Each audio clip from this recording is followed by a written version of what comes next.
तो कैसे हो आप स्टूडेंट। आशा है कि आप अच्छे ही होंगे, आपकी पढ़ाई अच्छे से चल रही होगी। तो आज हम विज्ञान के चैप्टर 2 के पार्ट 3 में आपका स्वागत करते हैं। इससे पहले 2 पार्ट इस चैप्टर के अपलोड हो चुके हैं, जो डिस्क्रिप्शन में लिंक है उससे जाकर देख सकते हैं। आज का टॉपिक शुरू करने से पहले चैनल को सब्सक्राइब कर ले, वीडियो को लाइक शेयर एंड कमेंट करें और बेल आइकन को प्रेस करें, जिससे नोटिफिकेशन तुम्हें को मिलते रहे। आइए चले शुरू करते हैं। आज पढ़ेंगे 2 घुलनशील द्रवों के मिश्रण को कैसे पृथक कर सकते हैं। इसका सबसे पहले प्रैक्टिकल देखते हैं 2.8। आइए हम एसीटोन और जल के उनके मिश्रण से पृथक करने का प्रयास करें।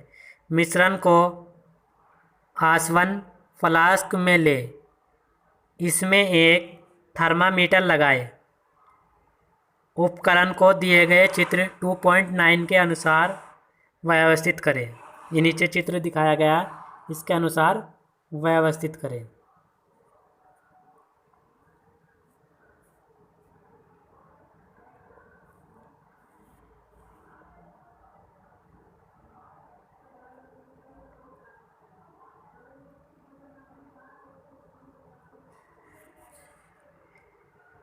मिश्रण को धीरे धीरे गर्म करें और सावधानीपूर्वक थर्मामीटर का अवलोकन करें।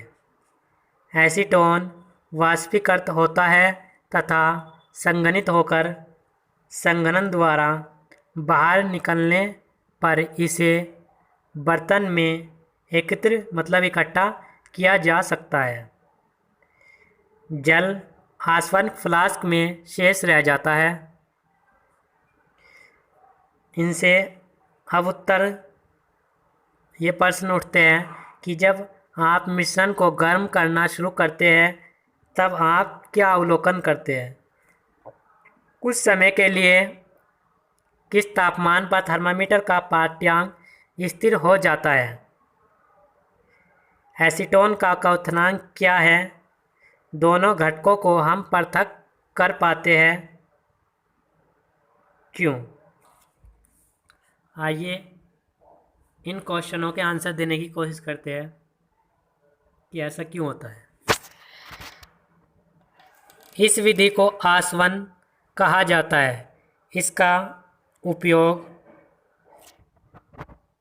वैसे मिश्रण को पृथक करने में किया जाता है जो विघटित हुए बिना उबलते हैं तथा जिनके घटकों के क्वथनांक के मध्य अत्यधिक अंतराल होता है। 2 या 2 से अधिक घुलनशील द्रवों जिनके क्वथनांक का अंतर 25 केल्विन से कम होता है, वे मिश्रण को पृथक करने के लिए प्रभाजी आसवन विधि का प्रयोग किया जाता है। उदाहरण के लिए वायु से विभिन्न गैसों का पृथक्करण तथा पेट्रोलियम उत्पादों से उनके विभिन्न घटकों का पृथक्करण। जो पेट्रोलियम होते हैं उससे मिट्टी का तेल, पेट्रोल, डीजल कैसे अलग करते हैं, वो इसी विधि के द्वारा करते हैं, प्रभाजी आसवन के। इसका उपयोग साधारण आसवन विधि के समान ही होता है, केवल आसवन फ्लास्क और संगणक के बीच एक प्रभाजी स्तंभ का प्रयोग किया जाता है। साधारण प्रभाजी स्तंभ एक नली होती है जो कि शीशे के गुटकों से भरी होती है। ये गुटके वाष्प को ठंडा और संघनित होने के लिए सतह प्रदान करते हैं, जैसा कि चित्र 2.10 में दर्शाया गया है।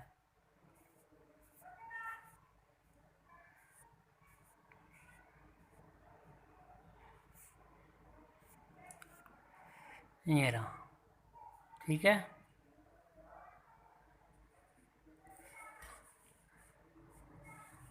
अब करेंगे वायु से गैसों को कैसे प्राप्त कर सकते हैं। वायु एक समांगी मिश्रण है तथा इसके घटकों को प्रभाजी आसवन द्वारा पृथक किया जा सकता है। प्रवाह चित्र 2.11 इस विधि के विभिन्न चरणों को दर्शाता है। जैसे हमारे वायु है उसे क्या करते हैं, दाब बढ़ाकर तथा तापमान कम करके वायु को संपीड़न तथा ठंडा करना। फिर द्रवीय वायु हो जाती है, द्रव के फॉर्म में आ जाती है, तो क्या करते हैं, प्रभाजी आसवन कॉलम में वायु को धीरे धीरे गर्म करना। विभिन्न ऊंचाइयों पर गैसों का पृथक्करण, इसमें एक टेबल दी है ये, इसमें ऑक्सीजन, आर्गन, नाइट्रोजन किस किस विधि पर अलग हो जाता है। जो क्वथनांक है ऊपर दिया डिग्री सेल्सियस में, वो कितना है, -183 क्या का है, ऑक्सीजन का, और आर्गन का -186 मतलब 186, और नाइट्रोजन का है -196। वायु प्रतिशत आयतन में कितनी है, 20.9, 0.9 और 78.1 मतलब 78.1।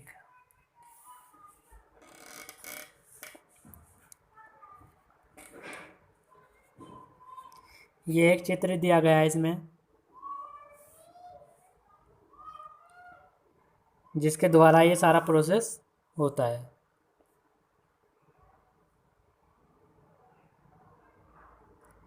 यदि हम वायु से ऑक्सीजन चित्र 2.12 को प्राप्त करना चाहते हैं तो हमें वायु में उपस्थित दूसरे गैसों को पृथक करना होगा।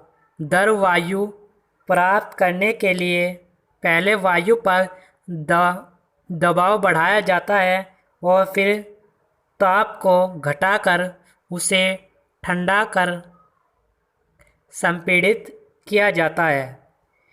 इस द्रवित गैस को प्रभाजी आसवन स्तंभ में धीरे धीरे गर्म किया जाता है, जहां सभी गैसें विभिन्न ऊंचाइयों पर अपने क्वथनांक के अनुसार पृथक मतलब अलग हो जाती है, जैसा कि चित्र 2.12 में दर्शाया गया है।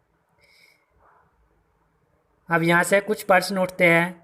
वायु में उपस्थित गैसों को उनके बढ़ते हुए क्वथनांक के अनुसार व्यवस्थित करें।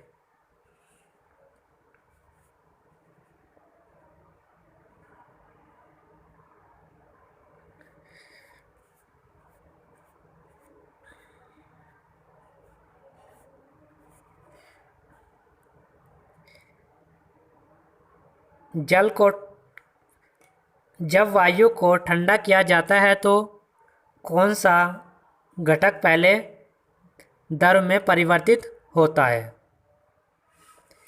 किसी अशुद्ध नमूने से शुद्ध कॉपर कैसे प्राप्त कर सकते हैं। देखो वह ऊपर टेबल पड़ी थी, उसमें लिखा हुआ है कौन सा पहले अलग होगा। ठीक है, अब नया टॉपिक पढ़ते हैं, कैसे अशुद्ध नमूने में से शुद्ध कॉपर सल्फेट को प्राप्त कर सकते हैं। क्रियाकलाप 2.9। एक चीनी मिट्टी की प्याली में लगभग 5 ग्राम अशुद्ध कॉपर सल्फेट लें। जल की न्यूनतम मात्रा में इसे घोल दें। अशुद्धियों को छान लें। संतृप्त विलयन प्राप्त करने के लिए जल को कॉपर सल्फेट के घोल से वाष्पीकृत करें। विलयन को छानक पत्र से ढक दें तथा कमरे के तापमान पर इसे दिन भर ठंडा होने के लिए शांत छोड़ दें।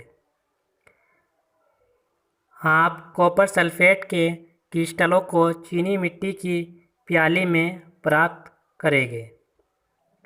इस प्रकार को क्रिस्टलीकरण कहा जाता है। अब यहाँ से कुछ प्रश्न उठते हैं। चीनी मिट्टी की प्याली में आप क्या अवलोकन करते हैं? क्या क्रिस्टल एक समान दिखाई देते हैं? चीनी मिट्टी की प्याली में रखे द्रव से क्रिस्टल को कैसे पृथक करेंगे?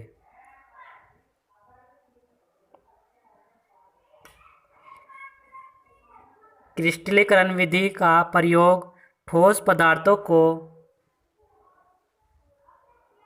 शुद्ध करने में किया जाता है।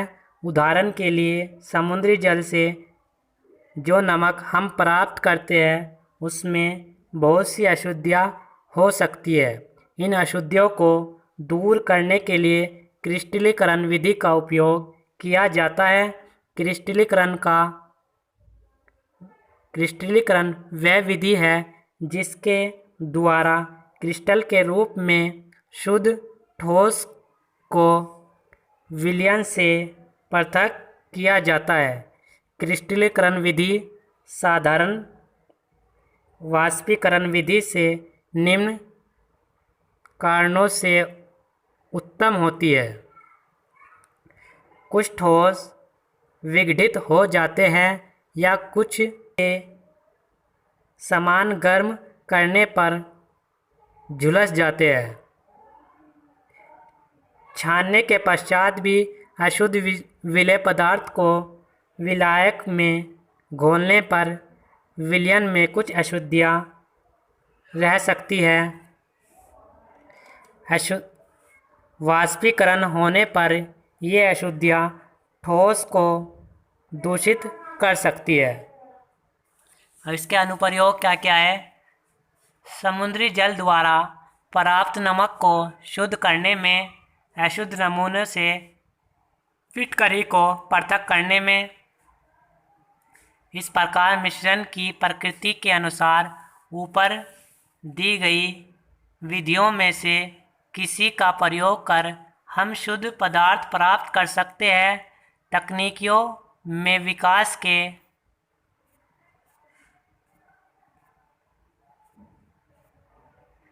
के साथ कई और पृथक करने वाली विधियों का आविष्कार हो चुका है। शहरों में जलघर से पीने योग्य जल की आपूर्ति की जाती है। जलघर का एक रेखा चित्र 2.13 में दर्शाया गया है। जलघर से अपने घर में प्राप्त होने वाले पेयजल के विभिन्न चरणों पर अपनी कक्षा में चर्चा करें। अब पढ़ेंगे भौतिक एवं रासायनिक परिवर्तन। पिछले अध्याय में हमने पढ़ा कि पदार्थ के भौतिक गुणों के बारे में अध्ययन किया है। ऐसे गुण जिनका हम अवलोकन एवं वर्णन कर सकते हैं, जैसा कि रंग, कठोरता, दृढ़ता, बहाव, घनत्व, द्रव्यनांक तथा क्वथनांक इत्यादि को भौतिक गुण कहा जाता है। अवस्थाओं का अंत्य रूपांतरण एक भौतिक परिवर्तन है, क्योंकि ये परिवर्तन पदार्थ के संगठन में बिना परिवर्तन किए हुए और उनकी रासायनिक प्रकृति में भी कोई परिवर्तन नहीं होता है। यद्यपि बर्फ, जल और वाष्प अलग अलग दिखते हैं और ये भिन्न भिन्न भौतिक गुणों को दर्शाते हैं, लेकिन ये रासायनिक रूप से समान होते हैं।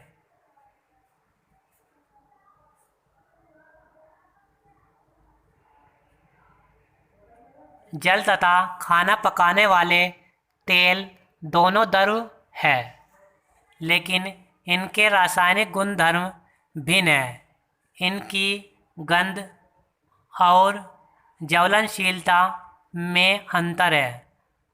हम जानते हैं कि तेल हवा में जलता है, जबकि जल आग को बुझाता है। तेल का यह रासायनिक गुण जल से इसे अलग करता है। जलना एक रासायनिक परिवर्तन है। जलने की क्रिया में एक पदार्थ दूसरे से क्रिया करके अपने रासायनिक संगठन में परिवर्तन लाता है। रासायनिक परिवर्तन पदार्थ के रासायनिक गुणधर्मों में परिवर्तन लाता है तथा हम नया पदार्थ पाते हैं। रासायनिक परिवर्तन को रासायनिक प्रक्रिया भी कहा जाता है। क्या होता है, जब हम लकड़ी के टुकड़े को जला देते हैं तो वे राख बन जाता है, तो ये क्या है, हमारा रासायनिक परिवर्तन हुआ। मोमबत्ती के जलने की प्रक्रिया में भौतिक एवं रासायनिक दोनों परिवर्तन होते हैं। क्या आप इसकी पहचान कर सकते हैं? जो मोम है, मोम यूं का यूं रहता है, वो है हमारा भौतिक परिवर्तन, बस अवस्था परिवर्तन होती है उसकी। लेकिन जो हमारी उसकी मोमबत्ती की मोमबत्ती होती है जो जलती है, वो क्या होती है, राख बनती रहती है। ये रासायनिक परिवर्तन हुआ। अब शुद्ध पदार्थ के क्या प्रकार है? पदार्थों के उनके रासायनिक संगठन के आधार पर तत्व या यौगिक में वर्गीकृत किया जा सकता है।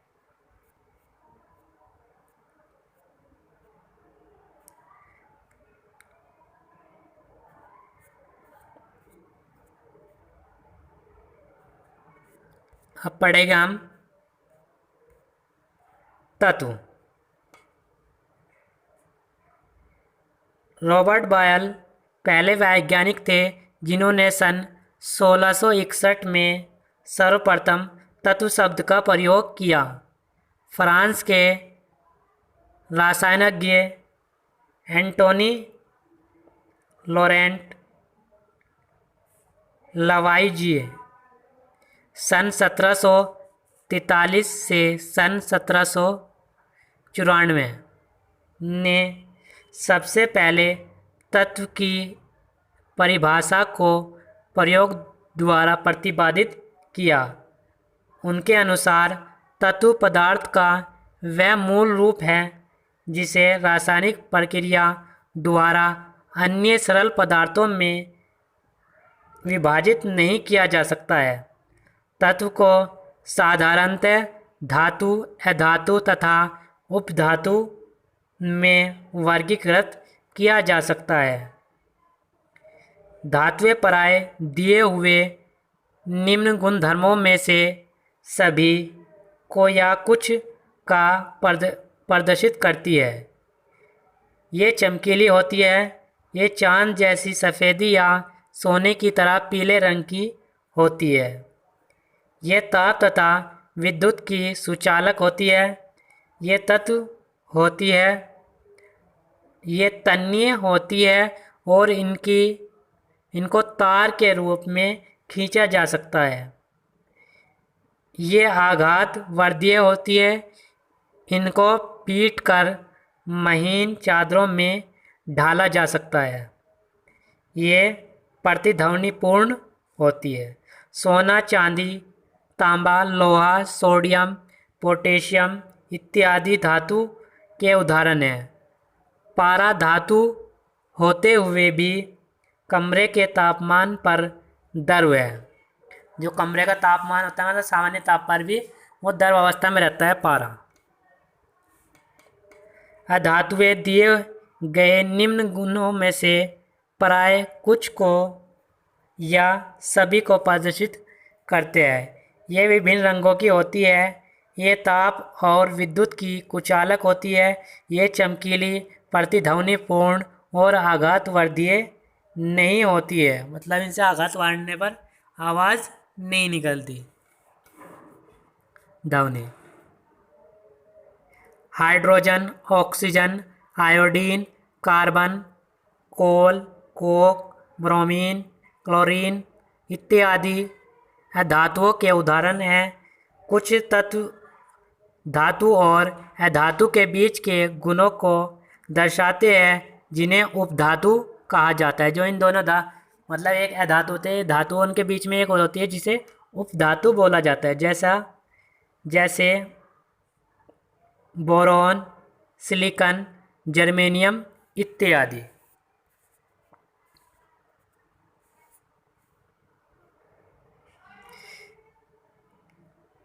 अभी तक ज्ञात तत्वों की संख्या 100 से अधिक है। इनमें से 92 तत्व प्राकृतिक है, जबकि शेष मानव निर्मित है। अधिकतर तत्व ठोस है। 11 तत्व कमरे के तापमान पर गैसें हैं। 2 तत्व पारा तथा ब्रोमीन कमरे के ताप पर द्रव है। गैलियम तथा सीजियम तत्व कमरे के तापमान 303 केल्विन से कुछ अधिक तापमान पर द्रव अवस्था ले लेते हैं। अब पढ़ेंगे यौगिक। एक यौगिक वह पदार्थ है जो कि 2 या 2 से अधिक तत्वों के नियत अनुपात में रासायनिक तौर पर संयोजन से बनता है।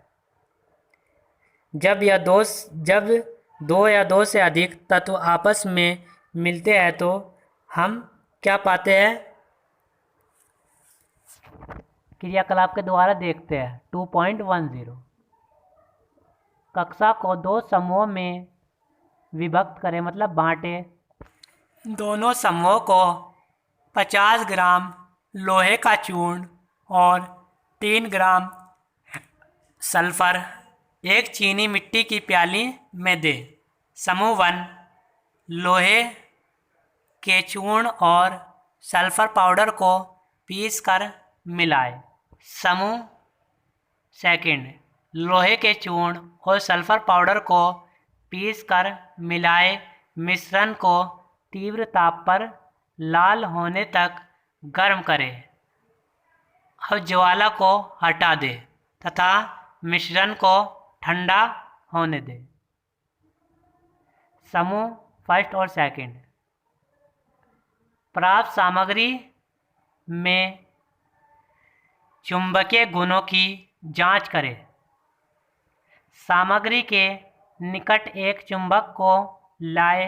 जांच करें कि क्या सामग्री चुंबक की ओर आकर्षित होती है।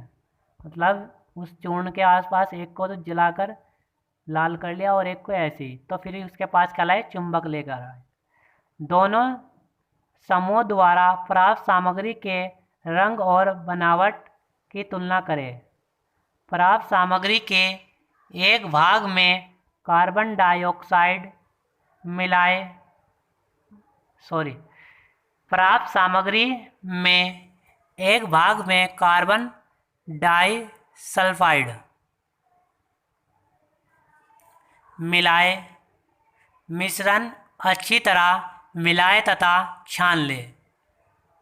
प्राप्त पदार्थ के दूसरे भाग में तनु सल्फ्यूरिक अम्ल या तनु हाइड्रोक्लोरिक अम्ल को मिलाए। इस क्रियाकलाप के लिए अध्यापक का निर्देशन आवश्यक है। खुद मत करें ऐसे खतरनाक एक्सपेरिमेंट को जब तक अध्यापक ना बोले। इस क्रियाकलाप को लोहा तथा सल्फर तत्वों के साथ अलग अलग दोहराएं। तो नोट करें। अब यहाँ पर कुछ प्रश्न उठते हैं। क्या दोनों समूह द्वारा प्राप्त सामग्री दिखने में समान है? किस समूह द्वारा प्राप्त सामग्री में चुंबकीय गुण विद्यमान है, मतलब मौजूद है? क्या प्राप्त सामग्री के घटकों को हम पृथक करने में सक्षम हैं? क्या तनु सल्फ्यूरिक अम्ल या तनु हाइड्रोक्लोरिक अम्ल सामग्री पर डालने से दोनों समूहों को गैस प्राप्त होती है? क्या दोनों स्थितियों में प्राप्त गैस की गंध समान है या अलग अलग है? समूह 1 द्वारा प्राप्त गैस हाइड्रोजन है। ये रंगहीन, गंधहीन और ज्वलनशील है। मतलब जलने वाले। रंगहीन का मतलब जिसमें कोई रंग नहीं है। गंधहीन का मतलब जिसमें कोई गंध नहीं है। इसकी ज्वलनशीलता, और ज्वलनशील मतलब जलने का गुण, की जांच कक्षा में ना करें। समूह सेकंड द्वारा प्राप्त गैस हाइड्रोजन सल्फाइड है। यह रंगहीन गैस और इसकी गंध सड़े हुए अंडे जैसी है। आपने पाया कि दोनों समूह द्वारा प्राप्त पदार्थ भिन्न गुणों को दर्शाते हैं।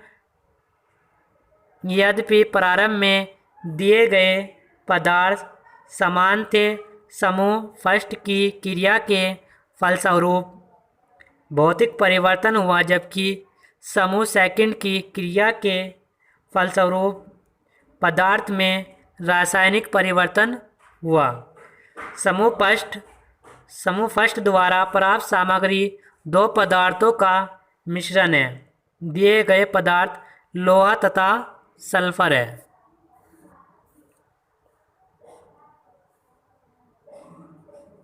अब यहाँ पर एक टेबल दी गई है, मिश्रण और यौगिक।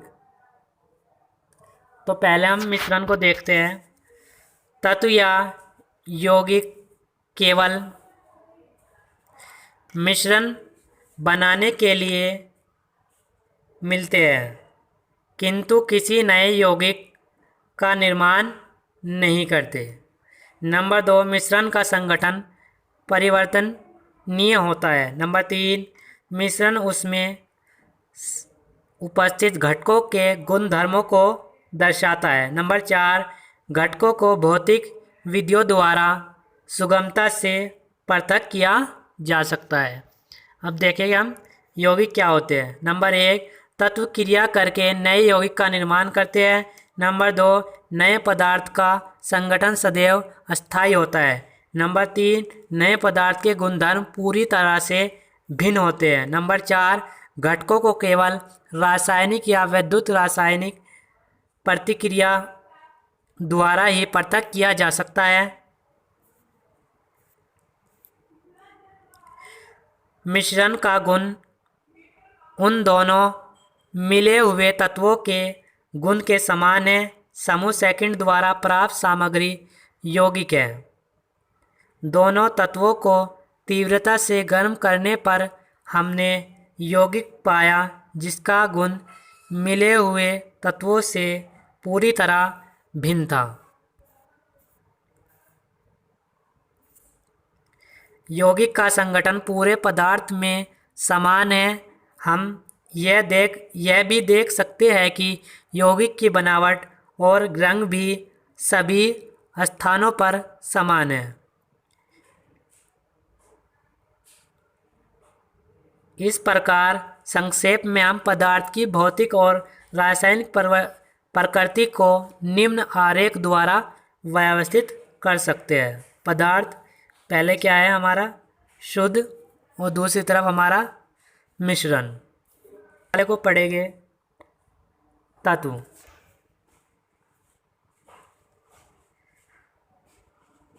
सरल पदार्थों में विभक्त नए नहीं किए जा सकते। उदाहरण के लिए कॉपर, ऑक्सीजन, लोहा, हाइड्रोजन, पारा आदि। अब यौगिक नियत संगठन रासायनिक या विद्युत रासायनिक प्रतिक्रिया द्वारा घटक तत्वों में विघटित किया जा सकता है। उदाहरण के लिए जल, मीथेन, चीनी, नमक आदि। अब मिश्रण कोई नियत संगठन नहीं, सामग्री समान संगठन। उदाहरण के लिए जल में चीनी, जल में नमक, कार्बन डाइसल्फाइड में सल्फर, जल तथा अल्कोहल आदि। विषमांगी असमान संगठन। उदाहरण के लिए बालू तथा नमक, चीनी तथा नमक, लकड़ी, रक्त, तेल में जेल आदि।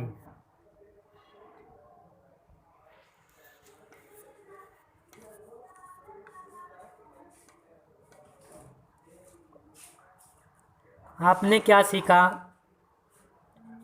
मिश्रण में एक से अधिक पदार्थ, तत्व तथा अथवा यौगिक किसी भी अनुपात में मिले होते हैं। मिश्रण को पृथक करने के लिए उचित विधियों से शुद्ध पदार्थ में पृथक्करण किया जा सकता है। विलयन दो या दो से अधिक पदार्थों का समांगी मिश्रण है। विलयन के बड़े अवयव को विलायक कहते हैं तथा अवयव को विलेय कहते हैं।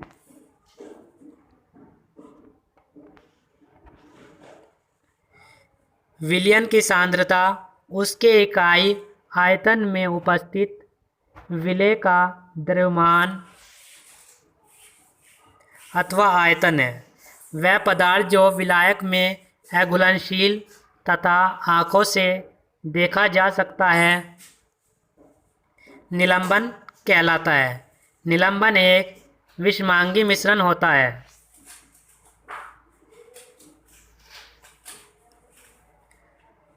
कोलाइड एक विषमांगी मिश्रण है जिसके कणों का आकार इतना छोटा है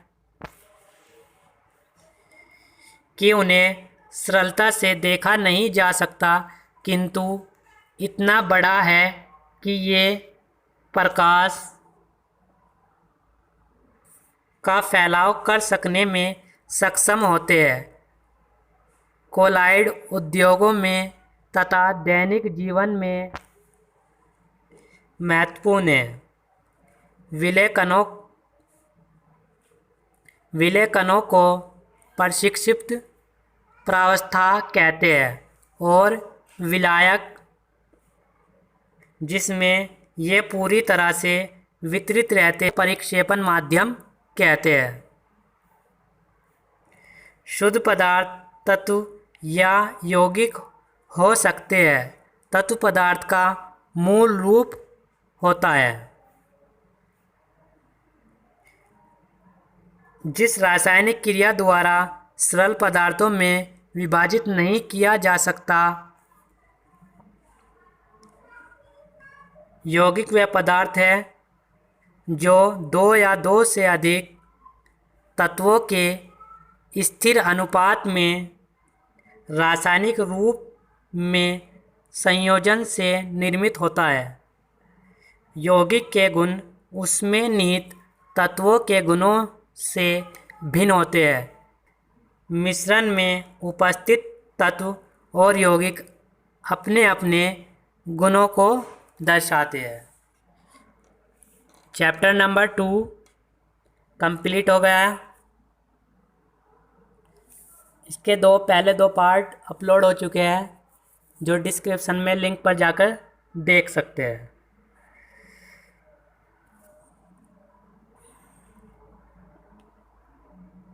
चैनल को सब्सक्राइब करें, वीडियो को लाइक करें, शेयर करें एंड कोई प्रॉब्लम हो तो कमेंट करें। और ऐसी ही वीडियो देखने के लिए वीडियो को ज़्यादा से ज़्यादा शेयर करें और हिंदी मीडियम सॉल्यूशन चैनल को सब्सक्राइब करें। Thank you.